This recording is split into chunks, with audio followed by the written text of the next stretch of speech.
Hey everybody, how's it going? It's Kevin and this is newprophotographer.com. Thanks for coming back. Here's another story of a photo. I think this is number 3. And this time, instead of going through the edits that I did, I'm going to talk a bit about composition, some stuff that I did right and something that I did wrong, or really because I didn't plan on the finished product when I took this quick shot. Now, this shot that you're looking at is the color edit that I came up with, and I think you'll agree that while it's okay, it's not really impressive. It's got some leading lines going on, which is neat, draws you into the photo. It's got a really interesting sky, but yay. Well, when I shot this is very similar to how I composed it in my mind, and this was shot with the Canon 5D Mark III and the Sigma 24-70 IF EX-DG APO, the new one that got released last year. Really nice lens, fantastic camera, and it was shot at 24 millimeters. I had shot this very quickly. I just grabbed these settings very quickly. I was at this lake to shoot some boaters who were training for a race, and there was a lot of specular light on the water, and I was trying to get rid of that. And then I saw these leading lines, so I grabbed this shot really quick.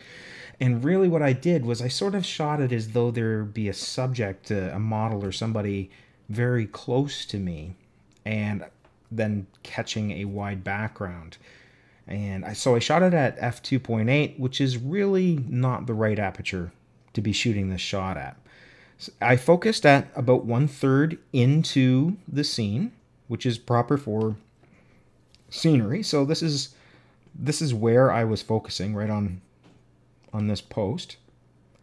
So you can see all of this is in focus, and then it bleeds off and gets blown out. Not a lot, but it does.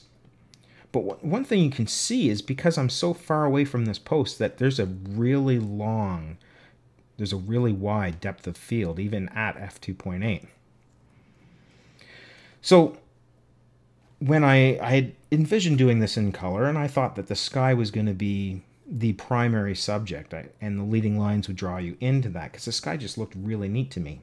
So what I did to get this shot like this was I exposed for the sky, I metered for the sky, then I shot with the trees and the boardwalk in shadow.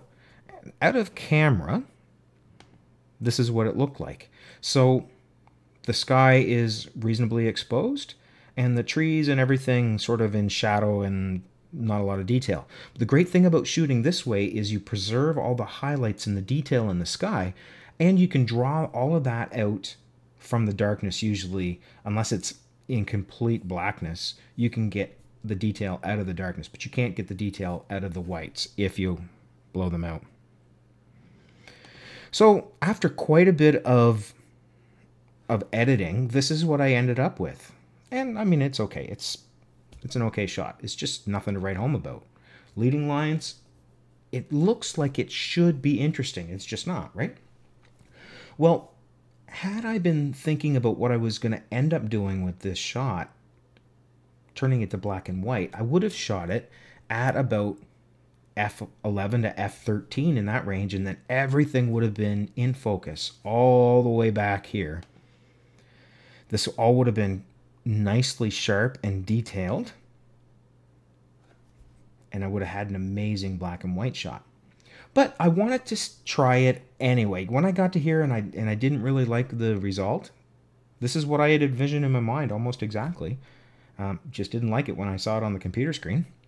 So what I did was I put it into Nik software. In Lightroom, you just go right click or double click, and I edited it in Silver Efex Pro 2.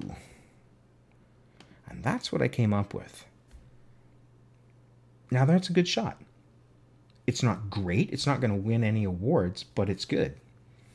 Had I shot it at f11 to f13 in that range, I think it would have been amazing. I think this would be a great shot.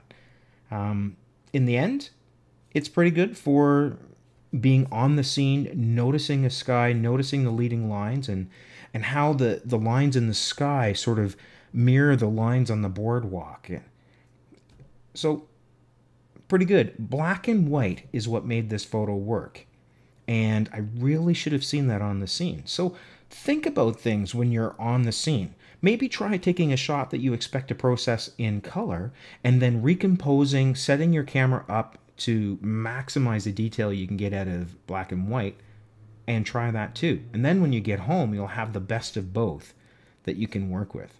So that's been a story of a photo. I think number 3. Thanks for checking me out again this week. I'm going to have a business video blog up soon. Got a couple of things in the works. Have a great week. Thanks for checking in. I'm Kevin.